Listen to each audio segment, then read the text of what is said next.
সামনে যেটা দেখা যাচ্ছে ওই যে তারকাটা দিয়ে একটা বাউন্ডারি, এটা হচ্ছে ইন্ডিয়া এবং বাংলাদেশের বর্ডার।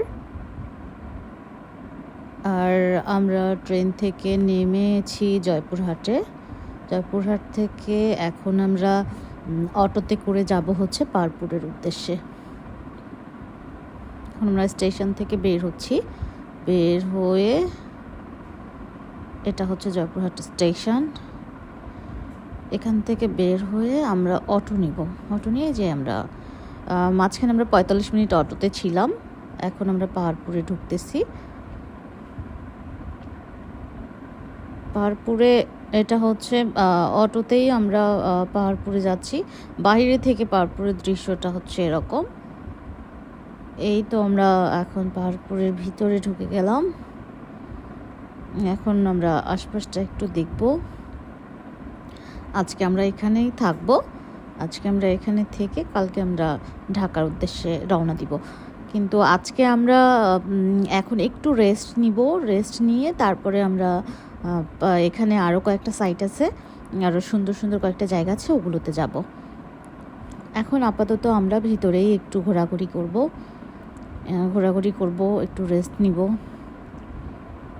ওই যে সামনে বৌদ্ধবিহারটা দেখা যাচ্ছে, আর এটা হচ্ছে সামনে যেটা, এটা পাহাড়পুর কাস্টোডিয়ানের অফিস। আর এখানে আমি আপনাদেরকে দেখাবো, এখানে খুব সুন্দর একটা জিনিস দেখেছি আমি, সেটা হচ্ছে এই ফুলগুলোর পাশে এই যে এখানে আমি যে জায়গাটা এখন দাঁড়িয়ে আছি মিউজিয়ামের পাশে, এখানে একটা জায়গায় একটি শেয়ালের বাসা আছে, যেখানে অনেকগুলো বাচ্চা শেয়াল আছে, যেগুলো একটু একটু মাথা উঁকি দিয়ে একটু তাকায়। এটা একটা কবরস্থান, এই কবরস্থানটার ভিতরেই ওদের একটা বাসা ছোট্ট। একটু মাথাটা একটু বের করে বাহিরে একটু এদিক সেদিক দেখে আবার ভিতরে ঢুকে যায় ওরা। এখন আমরা যাব আলতা দিঘির উদ্দেশ্যে। আমরা এখানে আসছি হচ্ছে, এই দিঘিটার নাম হচ্ছে আলতা দিঘি, কিন্তু এখানে একটুও পানি নাই। এই যে দেখতেই পাচ্ছেন শুকিয়ে গেছে একদম। ওই যে কোনায় পাড় দেখা যাচ্ছে, আবার এইদিকে ওই যে পাড়। পুকুরটা অনেক বড় বাট ছোট। ওখান থেকে আমরা বের হয়ে এখন আসছি হচ্ছে অন্য আরেকটা বিহারে, যেটার নাম হচ্ছে জগদ্দল বিহার। এখন আমরা জগদ্দল বিহারটা দেখাবো। এটা হচ্ছে জগদ্দল বিহার।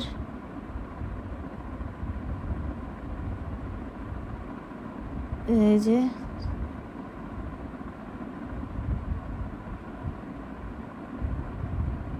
এখানে এখন তেমন এটার মানে যত্ন বা এগুলোকে সংরক্ষণ করা হয় নাই এখনো পুরোপুরিভাবে। এটা আমার স্বামীকে দেখা যাচ্ছে। এই যে এখানে শিমুল গাছের শিমুল ফুল নিচে পড়ে আছে। জায়গাটা মোটামুটি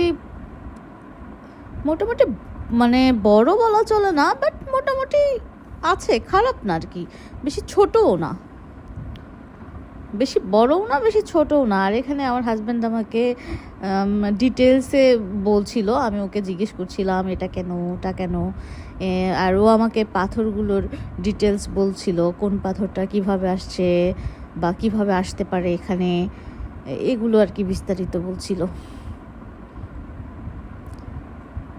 যেহেতু আমার হাজব্যান্ড একজন আর্কিওলজিস্ট, তাই আসলে ওর কাছে এই যে এই সব পাথর এবং পুরনো যে স্থাপনাগুলো আছে এগুলোর ব্যাপারে অনেক ডিটেল জানা যায় আর কি। ওকে জিজ্ঞেস করলেই ও সুন্দর করে বলে সব। আর কেন জানি না ওর খুব মনে থাকে, আমার আবার এসব মনে থাকে না, আমি তো ইতিহাস ভুলে যাই। এই যে ও আমাকে এই পায়ের নিচে এই পিলারের এইটার ডিটেলস বলছিল, এই পাথরটার।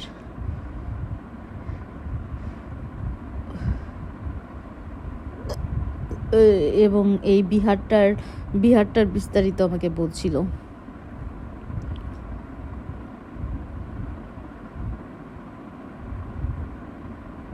এবং আমি মনোযোগ সহকারে শুনছিলাম। তারপর আমি চারপাশটা ঘুরে দেখছিলাম আর ওর কথা শুনছিলাম। একটু আপনাদেরকেও দেখাই। এটা বেসিক্যালি অন্য সব বিহারের থেকে একটু ডিফারেন্ট। হ্যাঁ, একটু ডিফারেন্ট। এখানে এই রুমটা কেন, এটা আমি বুঝতে পারিনি, এটা আমি জিজ্ঞেস করেছিলাম স্বপনকে। ও ও ঠিকঠাক এটার বিস্তারিত বলতে পারে নাই। তারপর আর কি শিমুল গাছটাকে একটু ফোকাস করে দেখাইলাম। এখন আমরা এখান থেকে অন্য জায়গায় যাওয়ার প্ল্যান করছিলাম সিএনজি নিয়ে। এখন আমরা যাব হচ্ছে যে জায়গায়, সেটা হচ্ছে সবাই বলে ভীমের পান্টি অথবা ভীমের পান্টি কিছু একটা, এক্স্যাক্ট নাম আমি জানি না। কিন্তু কথিত আছে যে এখানে ভীম স্বর্গ থেকে মর্তে দুঃখী মানুষদের সাহায্য করার জন্য প্রতি রাতে দেবতার কাছ থেকে পারমিশন নিয়ে আসতো, এসে লাঙল চাষ করতো বা খেতি করতো আর কি। কিন্তু একদিন হয়েছে এমন যে সে দেবতা তাকে বলেই দিয়েছে বা এই শর্তে তাকে পাঠিয়েছে যে সূর্যের আলো পড়ার আগে তোমাকে স্বর্গে চলে আসতে হবে। কিন্তু একদিন এমন হয়েছে যে ভীম আসছে, এসে কাজ করেছে, কিন্তু সকাল হওয়ার আগে সে যেতে পারেনি। এই যে দেখুন, যেতে পারেনি। তখন সে চলে গেছে স্বর্গে, কিন্তু তার যে অস্ত্রটা যেটা দিয়ে সে চাষ করতো সেইটা সে ফেলে গেছে। এটা আর কি কথিত আছে। এটা আদতে সত্যি কিনা এটা বলতে পারছি না, বাট জিনিসটা দেখতে এরকম। একটু দেখাই আপনাদেরকে। এখন আমরা ভিতরে যাব, ভিতরে গিয়ে আপনাদেরকে দেখাবো। এই যে এটার গায়ে অনেক লেখা আছে, এবং এখানেও একইভাবে আমি স্বপনকে জিজ্ঞেস করছিলাম যে এটার বিস্তারিত কি, কিংবা কি হইতে পারে তুমি মনে করো। তখন ও আমাকে ডিটেইলে বলছিল, এবং এখানে অনেক নাম লেখা আছে, অনেক সাল লেখা আছে। ও আমাকে এগুলো দেখাচ্ছিল আর বলছিল যে কিভাবে কি হতে পারে, বা ও কি মনে করে আর কি। কিন্তু এখানে অনেক কিছু লেখা ছিল। এটা কি লেখা, এটা একটু করে গুগল ট্রান্সলেট করে হয়তো পড়া যেত, কিন্তু আমার আবার এত ধৈর্য নাই বাবা, আমার ধৈর্য খুবই কম।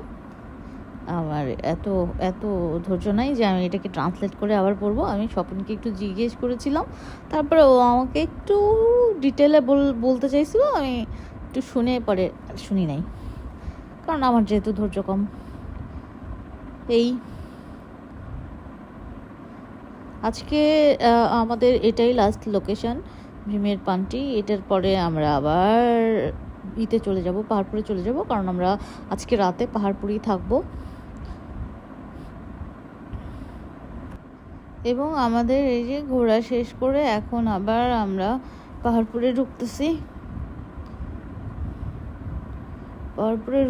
এখন পাহাড়পুরের অবস্থা হচ্ছে এখন অলমোস্ট বিকাল হয়ে গেছে। বিকাল বলতে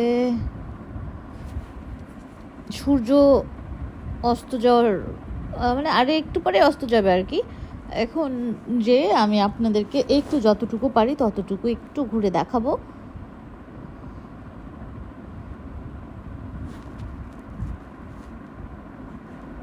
চলুন এখন ঘুরে দেখা যাক। একটু এখন আমি স্বপনকে দিব ক্যামেরাটা ধরতে, তারপর আমি একটু চারপাশটা দেখাবো। এখনো আমি একটু ওই যে বিহারটার উপরে সূর্যটা কেমন দেখাচ্ছে সেটা দেখানোর ট্রাই করলাম। এখন আমি একটু হাঁটবো, এবং এই যে আমি সামনে চলে আসলাম। আমাকে খুব উইয়ার্ড লাগছিল দেখতে, যাক ব্যাপার না, কেমন কাছিমের মতো করে হাঁটি আমি হাঁটছিলাম আর স্বপনকে বলছিলাম যে তাড়াতাড়ি চলো, সূর্য অস্ত যাবে, সূর্য অস্ত গেলে দেখা যাবে না ঠিকঠাক, অন্ধকার হয়ে যাবে। তারপরে আর কি দ্রুত হাঁটা দিলাম। এখানেও একইভাবে আমি স্বপনকে ডিটেলস জিজ্ঞেস করছিলাম এই বিহারটা সম্পর্কে, আর ও আমাকে ডিটেলস বলতেছিল, সামনে যাচ্ছিল আর বলতেছিল। আর আমার হচ্ছে এইসব বিহার বা যে কোনো স্থাপনার ক্ষেত্রে আমার সব থেকে ইন্টারেস্টিং যেটা লাগে সেটা হচ্ছে যে, যদিও ইন্টারেস্টটা আমি স্বপন বলার পরে আমি আসলে বুঝতে পারছি যে ব্যাপারটা আসলেই তো ইন্টারেস্টিং। সেটা হচ্ছে যে, যে কোনো স্থাপনা দূর থেকে ঠিক তাকে যতটা মানে ছোট লাগছে, ঠিক কাছে যাওয়ার পরে যখন এটাকে খুব বড় দেখা যায় তখন না ব্যাপারটা খুব মজা লাগে। এবং আমি এজন্যই ভিডিওটা একটু আমার দীর্ঘ হয়েছে, যে আমি একটু আগে না, বেশ সময় ধরে আমি শুধু ওটার কাছে যাওয়া দেখাচ্ছিলাম। যদিও আমি বিহারটার একেবারে কাছে যেতে পারিনি, কারণ এইটা আমার রমজান মাসের একটা ভ্রমণেরই ছিল, যার কারণে আমার ইফতারের টাইম হয়ে আসতেছিল। আমি বেশিক্ষণ এখানে থাকতে পারিনি। যদি বেশিক্ষণ থাকতে পারতাম তাহলে হয়তো আমি একটু ভিতরে যেতাম, ভিতরে বা কাছে যেতাম। কাছে গেলে এটাকে আরও বড় দেখা যেত, কিন্তু সেটা আসলে আর হয়ে ওঠেনি। এজন্য আমি আশেপাশটা এমনিতেই দেখে জাস্ট একটু কয়েকটা ছবি উঠিয়ে চলে আসছি।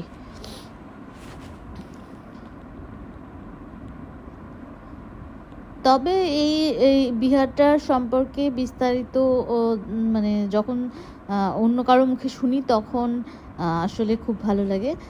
কারণ হচ্ছে আমার অন্য কারো কাছ থেকে জানতে খুব ভালো লাগে।